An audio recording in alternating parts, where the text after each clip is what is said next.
गांव में चलोगे? क्यों? वो गांव वालों का फोन आया था, प्रोटेस्ट कर रहे हैं गांव में। प्रोटेस्ट किस बात का? अपना सरकारी स्कूल था ना, बंद हो गया। अरे यार, बंद नहीं होया हो, मर्ज होया है। मर्ज मतलब? मर्ज मतलब अपना गांव में 2 सरकारी स्कूल थे, दोनों में बच्चे कम कम थे। अब दोनों को मर्ज करके एक स्कूल बना दिया। 2 स्कूल थे, हाँ। एक स्कूल बना दिया। हाँ, एक स्कूल वो तो बंद ही हुआ है। तो मैं इंग्लिश में बोल रहा हूँ। पूरे हरियाणा में 300 से ज़्यादा स्कूल बंद हो गए हैं। पूरे देश में 50,000 से ज़्यादा स्कूल बंद हो गए हैं। और ये तो शुरुआत है। सरकार तो छाती ठोक के कह रही है कि और स्कूलों को बंद किया जाएगा, टीचर्स की पोस्ट को ख़त्म किया जाएगा। इसलिए गांव वाले अलग अलग गांव में प्रोटेस्ट कर रहे हैं इसके खिलाफ। अरे यार, गांव वाले तो पागल हैं, किसी बात की पूरी जानकारी है नहीं, बस प्रोटेस्ट कर दो शुरू। एक बात बता, जब कोई भी आदमी अपने बच्चों को सरकारी स्कूल में पढ़ाने को तैयार ही नहीं है तो उन स्कूलों का करेंगे क्या? कर दो बंद। एक बात बता, तू अपने बच्चों को सरकारी स्कूल में पढ़ाएगा? मतलब मैं अपने बच्चों को सरकारी बस में नहीं भेजता तो सरकारी बसों को ख़त्म कर दो। मैं अपने बच्चों को ट्रेन में नहीं भेजता तो ट्रेन को ख़त्म कर दो। मैं अपने बच्चों को सरकारी स्कूलों में नहीं भेजता तो सरकारी स्कूलों को ख़त्म कर दो। मेरे तो बच्चे ही नहीं हैं तो सारे देश के बच्चों को ख़त्म कर दो। ये क्या लॉजिक हुआ? अरे तू अपनी छोड़, एक बात बता, सरकारी स्कूलों में जितने टीचर्स हैं क्या वो अपने बच्चों को सरकारी स्कूलों में पढ़ाते हैं? उससे भी बड़ा सवाल यह है कि वो अपने बच्चों को सरकारी स्कूलों में क्यों नहीं पढ़ाते हैं? क्यों नहीं पढ़ाते? क्योंकि सरकारी स्कूलों को पढ़ने लायक नहीं छोड़ा गया है। स्कूलों में टीचर नहीं है। शायद ही कोई ऐसा स्कूल हो जहां पर जितने टीचर्स की जरूरत है उतने टीचर हों। बैठने के लिए ढंग की इमारत नहीं है, कमरे नहीं है। कई स्कूलों की तो छतें गिर जाती हैं जिस वक्त क्लास चल रही होती है। पीने तक का पानी नहीं है, बैठने के लिए बेंच नहीं है। यहां तक कि टॉयलेट तक भी ऐसे होते हैं कि अगर कोई चला जाए तो मरीज बन के वापिस आए। ऐसे स्कूलों में कौन अपने बच्चों को पढ़ाना चाहेगा? अरे यार, ठीक है, सारे स्कूलों में अच्छी व्यवस्था नहीं है, लेकिन बहुत सारे स्कूल ऐसे हैं जिनमें वे सारी व्यवस्थाएं हैं और स्टाफ भी पूरा है। वहां टीचर्स कितना पढ़ाते हैं बताइयो? हाँ, सही बात, ये बात सही कही। अपने शहर में भी और बहुत सारे शहरों में, अलग अलग स्टेट में कई स्कूल ऐसे हैं, सरकारी स्कूलों की बात कर रहा हूं मैं, जहां पर स्टाफ पूरा है, ठीक ठाक व्यवस्थाएं हैं, साफ सफाई है, इमारतें वगैरह, बिल्डिंग्स वगैरह अच्छी हैं। उन स्कूलों में जाके देखो। आप टीचर्स की बात करते हो, अधिकारियों के बच्चे भी उन सरकारी स्कूलों में पढ़ते हैं। उन स्कूलों में एडमिशन के लिए सिफारिशें लगती हैं, एडमिशन नहीं हो पाते। कौन नहीं चाहता अपने बच्चों को सरकारी स्कूलों में पढ़ाना? कोई सरकारी स्कूलों को बनाए तो ऐसा जिसमें लोग अपने बच्चों को पढ़ाना चाहें। तो बना लो। जब सरकारी स्कूल के टीचर्स बच्चों को अच्छा पढ़ाएंगे तो सरकारी स्कूल अपने आप अच्छे हो जाएंगे। बता, क्यों नहीं टीचर्स बच्चों को पढ़ाते? मुझे एक बात बता, तू जंगल राज में रह रहा है या एडमिनिस्ट्रेटिव सिस्टम में रह रहा है? मतलब ये जंगल राज में होता है, अपने आप ठीक कर लो, अपने आप हो जाएगा, अपने आप सही हो जाएगा, अपने आप गलत हो जाएगा। शेर की मर्जी, जिसको मर्जी खा जाए, जिसको मर्जी छोड़ दे, उसके मूड के ऊपर है। ये हिरण की कैपेसिटी है, शेर से तेज दौड़ सकता है तो बच जाएगा, नहीं तो उसका शिकार हो जाएगा। ये होता है जंगल राज। एडमिनिस्ट्रेटिव सिस्टम, प्रशासकीय व्यवस्था पता है क्या होती है? जहां पर कोई जवाबदेही होती है, कोई हायरार्की होती है, कहीं चेक एंड बैलेंसेस होते हैं। प्रशासकीय व्यवस्था पता है क्या कहती है? अगर आप टीचर नियुक्त करते हैं या किसी भी महकमे में कोई भी कर्मचारी नियुक्त करते हैं तो वो अपने आप काम नहीं करेगा, उससे काम करवाना पड़ेगा। इसलिए चेक एंड बैलेंसेस होते हैं, जवाबदेही तय की जाती है। टीचर्स को अगर नियुक्त किया गया है तो वो काम नहीं करेंगे या काम करेंगे, ये देखने के लिए हेडमास्टर या प्रिंसिपल को नियुक्त किया जाता है। और सिस्टम ये मानकर चलता है कि वो प्रिंसिपल भी अपनी मर्जी से काम नहीं करेगा, उसके ऊपर भी बीओ की नियुक्ति होगी और वो भी अपनी मर्जी से काम नहीं करेगा। उसकी जवाबदेही तय करने के लिए डीओ की नियुक्ति होगी। डीओ के ऊपर और अधिकारी होगा, उसके ऊपर और अधिकारी होगा, उसके ऊपर शिक्षा मंत्री होगा और उसके ऊपर मुख्यमंत्री होगा। यानी अगर कोई एक टीचर किसी स्कूल में सही से नहीं पढ़ा रहा है तो ये सिर्फ उस टीचर का फेलियर नहीं है, सिर्फ उसकी गलती, उसकी कमी नहीं है, ये पूरे के पूरे सिस्टम की, शिक्षा मंत्री की, मुख्यमंत्री तक की जिम्मेदारी है। ये पूरा का पूरा सिस्टम जब कोलैप्स होता है तब जाकर कोई कर्मचारी अपना काम सही से नहीं करता है। हद है यार, तुम तो ये कह रहे हो कि मतलब हिंदुस्तान के हरियाणा राज्य के जींद जिले के किसी तहसील के किसी गांव के किसी कोने में बने हुए सरकारी स्कूल में एक अध्यापक पढ़ा नहीं रहा तो उसके लिए जिम्मेदार शिक्षा मंत्री, उसके लिए जिम्मेदार मुख्यमंत्री है। उसका काम ही ये है। अगर शिक्षा मंत्री को यह नहीं पता है कि उसके टीचर्स ढंग से काम कर रहे हैं या नहीं कर रहे हैं, उनकी क्या जरूरतें हैं, क्यों अपना काम सही से नहीं कर पा रहे हैं, क्यों उसके स्कूलों से बच्चे कम हो रहे हैं, तो किसकी जिम्मेदारी होनी चाहिए? किस बात का शिक्षा मंत्री है वो? अगर वो अपने स्कूलों को सही से नहीं चला पा रहा है तो उसको हटाओ नौकरी से, किसी और को लगाओ। और क्या बात करते हो, सरकारी स्कूलों के टीचर्स अपना काम नहीं करते? यही सरकार होती है ना, यही सरकारी कर्मचारी होते हैं जब इन लोगों की ड्यूटी लगा दी जाती है कि जाके पता करो गांव में कितने लोग खुले में शौच करने के लिए जाते हैं। सुबह 4 बजे 5 बजे उठ के बाहर कौन पोटी करने के लिए जा रहा है, उनकी गिनती यही टीचर्स करते हैं। कभी परिवार पहचान पत्र बनाने में ड्यूटी लगा दी जाती है, कभी कावड़ियों की सेवा में लगा दी जाती है, कभी मेले और मंडियों में ड्यूटी लगा दी जाती है, और उन टीचर से यही सरकार काम लेती है। वो काम तो बड़े अच्छे से कर देते हैं टीचर्स। पता है क्यों? क्योंकि सरकार टीचर से वो काम करवाना चाहती है, शिद्दत से करवाना चाहती है, इसलिए वो काम करवा लेती है। लेकिन यही सरकार नहीं चाहती कि ये टीचर्स स्कूलों में पढ़ाएं।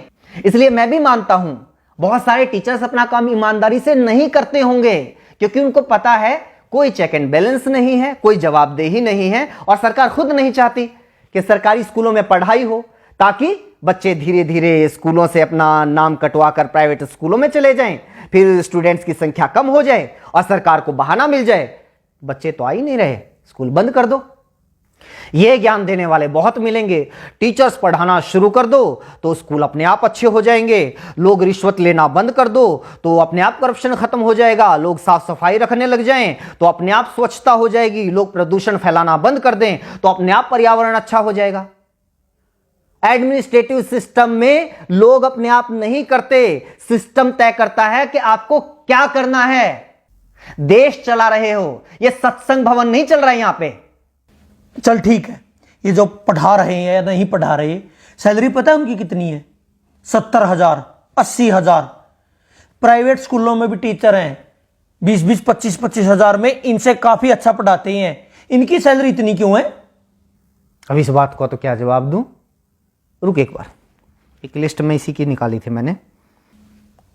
अपने देश में बहुत सारे लोगों को यह लगता है कि टीचर्स की सैलरी बहुत है, लेकिन जो दुनिया के अच्छे अच्छे देश है ना, जहां पर अच्छा एजुकेशन सिस्टम है, लाइफ लिविंग स्टैंडर्ड है, जहां का वीजा लगवाने के लिए दुनिया भर के लोग मरते हैं, उन देशों की बात कर।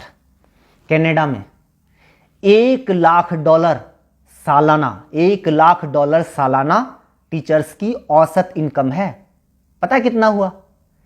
1,00,000 को 80 से गुणा कर 80 लाख रुपए सालाना। बता महीने की कितनी सैलरी हुई? जर्मनी में 63,000 यूरो, वो भी लगभग 80 रुपए के बराबर है, उसको भी 80 से गुना कर। आगे आजा, नीदरलैंड में 60,000 यूरो, ऑस्ट्रेलिया में 98,000, लगभग $1,00,000, यूएसए में $60,000, आयरलैंड में $48,000, डेनमार्क में 47,000 यूरो, ऑस्ट्रिया में 45,000 यूरो। और तुम लोगों को यह लगता है कि हमारे देश में टीचर्स की सैलरी तो पता नहीं बहुत ज्यादा है। प्राइवेट स्कूलों में तो 20,000 में पढ़ा रहे हैं।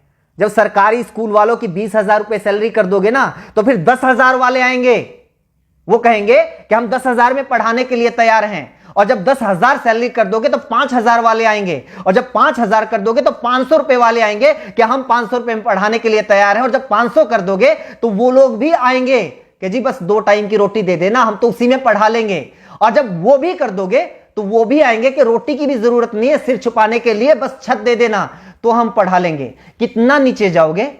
बनना तो अमेरिका कनाडा है, लेकिन नीतियां तुम्हें सोमालिया जैसी चाहिए। इसीलिए तो हमारे देश के जो अच्छे वैज्ञानिक हैं वो मौका मिलते ही विदेश में कट लेते हैं। अच्छे इंजीनियर विदेश में चले जाते हैं, और अच्छे पढ़ाने वाले भी विदेश में चले जाते हैं। दुनिया का ढंग का ऐसा कोई विकसित देश उठाकर देख लो, वहां पर शिक्षा मुफ्त होगी या फिर बहुत थोड़ा बहुत खर्च करके कोई भी अपने बच्चों को अच्छी शिक्षा दे सकता है। स्वास्थ्य सेवाएं मुफ्त होंगी या फिर थोड़े बहुत खर्चे पर कोई भी अपना इलाज करवा सकता है। हाँ, ये आई बात, मुफ्त स्वास्थ्य सेवाएं मुफ्त, शिक्षा मुफ्त, ट्रांसपोर्ट मुफ्त। ये जो मुफ्त की रेवड़ियों वाला सिस्टम है ना, यही गलत है। क्यों दे भाई मुफ्त? एक तो ये बात गलती से मुझसे ही निकल गई, फ्री। फ्री क्या होता है? तो सरकार को टैक्स देता है, हाँ 28% तक जीएसटी देता है, दूध दही तक के ऊपर भी टैक्स है, पानी तक के ऊपर टैक्स है, कहीं इनकम टैक्स, कहीं प्रॉपर्टी टैक्स, कहीं जुर्माना है, कहीं टोल टैक्स, गाड़ी लो तो टैक्स, सुई लो तो टैक्स, हवाई जहाज लो तो टैक्स, 50 तरह के टैक्स देता है। पैदा होने वाले बच्चे से लेकर मरने वाले आदमी तक इस देश में हर कोई टैक्स देता है। एक भिखारी से लेकर अडानी अंबानी तक इस देश में हर कोई टैक्स देता है। लेकिन बदले में सरकार क्या देती है? अगर बदले में सरकार हमारे बच्चे को एजुकेशन तक नहीं दे पाती, बदले में सरकार हमारे बच्चे को हेल्थ सर्विसेज तक नहीं दे पाती, तो किस बात का टैक्स भाई? बात पता है क्या है? आज तो तुम लोगों की थोड़ी बहुत औकात हो गई है कि भाई 5-10 हजार रुपए महीने के तो अपने चिंटू मिंटू को पढ़ाने के लिए हम दे ही सकते हैं, इसलिए क्या करना है सरकारी स्कूलों का, करो बंद। अपने चिंटू मिंटू की चिंता है, लेकिन वो जो मनरेगा के मजदूर हैं वो कहां से लेके आएंगे भाई 5-5, 10-10 हजार रुपए महीने की फीस? उनके बच्चे कहां पढ़ेंगे? मजदूरों के बच्चे, गरीब किसानों के बच्चे, उन लोगों के बच्चे कहां पढ़ेंगे जो लोग दिन में 100 रुपए कमा के लेके आते हैं और 80 रुपए का पौवा पी के सो जाते हैं बीवी को पीट के? वो बच्चे कहां जाएंगे? अगर ऐसी ही सोच कुछ साल पहले और लोगों की होती तो ना तो किसी मल्लाह के बेटे को अब्दुल कलाम देश के राष्ट्रपति बनना था और ना ही किसी चाय बेचने वाले के बेटे को प्रधानमंत्री बनना था। जाके पढ़ लो इन लोगों का इतिहास, जीवनियां। कौन से सेंट जोसेफ कॉन्वेंट स्कूल में पढ़े थे, इन्हीं सरकारी स्कूलों में पढ़ के इतने बड़े लोग बने हैं ये। और कॉन्वेंट स्कूलों में अपने बच्चों को पढ़ाकर चौड़ा होने वालों, याद रखना कुछ सालों के बाद अपने इन्हीं चिंटू मिंटू का नाम सरकारी कॉलेज, सरकारी यूनिवर्सिटी, सरकारी आईआईटी, सरकारी आईएएम, एनआईटी, सरकारी संस्थानों की लिस्ट में ढूंढते हुए मिलोगे। तब तो नहीं कहोगे कि ना हम तो अपने बच्चों को सरकारी यूनिवर्सिटी में नहीं पढ़ाएंगे, सरकारी कॉलेज में नहीं पढ़ाएंगे, हमें तो डीयू में एडमिशन नहीं चाहिए, पीयू में एडमिशन नहीं चाहिए, एमडीयू में केयू के में एडमिशन नहीं चाहिए। तब भी पढ़ा लेना अपने बच्चों को प्राइवेट कॉलेज में या फिर प्राइवेट यूनिवर्सिटी में। पता है क्यों? क्योंकि प्राइवेट यूनिवर्सिटी से डिग्री करने वालों को तो मानते भी नहीं लोग कि ये सही डिग्री होगी, क्या पता फर्जी हो। ये रुतबा है आज भी सरकारी संस्थानों का, और कुछ साल पहले तक सरकारी स्कूलों का भी यही रुतबा था। लेकिन धीरे धीरे धीरे धीरे हालात ऐसे कर दिए कि आज सरकारी स्कूलों को बंद करने की मांग वो लोग कर रहे हैं जो खुद सरकारी स्कूलों में पढ़कर यहां तक पहुंचे हैं। मेरा ऊपर क्यों गर्म हो रहा है? मैं तो ये कह रहा हूं कि मतलब सारा सिस्टम ही खराब है। हाँ तो सिस्टम को सुधारो ना।